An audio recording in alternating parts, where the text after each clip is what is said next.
Eu sou Mário Persona e essas são as respostas que eu dei aos que me perguntaram sobre a Bíblia. Você escreveu perguntando qual seria o pecado sem perdão. E eu recebo muitos e-mails de pessoas desesperadas porque tiveram um mau pensamento acerca de Deus ou do Espírito Santo, ou acham que pecaram de uma forma que não existe mais perdão para elas. Bem, não há como Deus salvar alguém que blasfeme contra o Espírito. Mas o que significa blasfemar contra o Espírito Santo? A rigor, a primeira aplicação diz respeito ao tempo em que o Senhor Jesus estava aqui e era acusado pelos religiosos judeus de fazer os seus milagres pelo poder de Satanás e não pelo poder do Espírito. Bom, nesse sentido, hoje seria impossível alguém blasfemar contra o Espírito dessa maneira, porque Jesus não está nesse mundo em forma visível fazendo milagre. Ninguém pode hoje apontar para Jesus e falar: esse aí está fazendo milagres por Beelzebu. Não pode. Portanto, não há como alguém dizer a mesma coisa que os judeus disseram no tempo em que Jesus esteve aqui. E esse versículo esclarece muito, olha, Hebreus 2, de 3 a 4. Como escaparemos nós se não atentarmos para uma tão grande salvação, a qual, começando a ser anunciada pelo Senhor, foi-nos depois confirmada pelos que a ouviram, testificando também Deus com eles, por sinais e milagres e várias maravilhas. Alguém que rejeita o convencimento do Espírito Santo de que Cristo é o Filho de Deus e que o perdão é dado só àquele que crê em Cristo. Como é que alguém vai poder ser salvo se rejeitar o perdão e a salvação pela fé em Jesus? Não vai.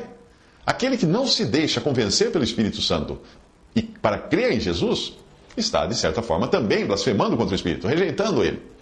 Mas é evidente também que ninguém poderá dizer Jesus é Senhor, como fala em 1 Coríntios 12, 3, se não for pelo Espírito. Todas as pessoas, por natureza, rejeitam o Evangelho, que são as boas novas de salvação pela fé em Jesus Cristo, porque todos são inimigos de Deus no seu estado natural. E basta você ler Romanos 5, versículo 10 para entender isso. Portanto, todos nós, um dia, fomos incrédulos, e isso acontece com todas as pessoas. Nós nascemos na condição de incrédulos, de perdidos. Porém, um dia Deus efetuou uma obra naqueles que creem. Sim, efetuou uma obra em mim. E eu aceitei o que o Espírito Santo me mostrava pela palavra de Deus, ou seja, eu reconheci que eu era um pecador, que necessitava do Salvador. Eu criei em Jesus como meu Salvador, eu criei que na cruz ele foi castigado no meu lugar. Eu criei que ele sofreu todo o juízo que eu merecia. E aí eu fui salvo. Se eu tivesse morrido na incredulidade, duvidando daquilo que o Espírito Santo procurava me convencer, é evidente que eu não teria salvação para mim, porque como poderia ser salvo sem crer em Jesus?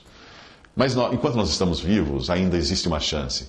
Como nós não sabemos o momento da nossa morte, ou o momento em que Jesus irá voltar, é urgente que qualquer pessoa se converta a Cristo para assegurar, assim, a sua entrada no céu. Portanto, quem crê no Senhor Jesus tem a salvação assegurada. Não importa o quão incrédulo foi antes. Mas quem não crê em Cristo e continua vivo nesse mundo, é porque Deus ainda está lhe dando uma chance de se converter. Mas eu pergunto, até quando?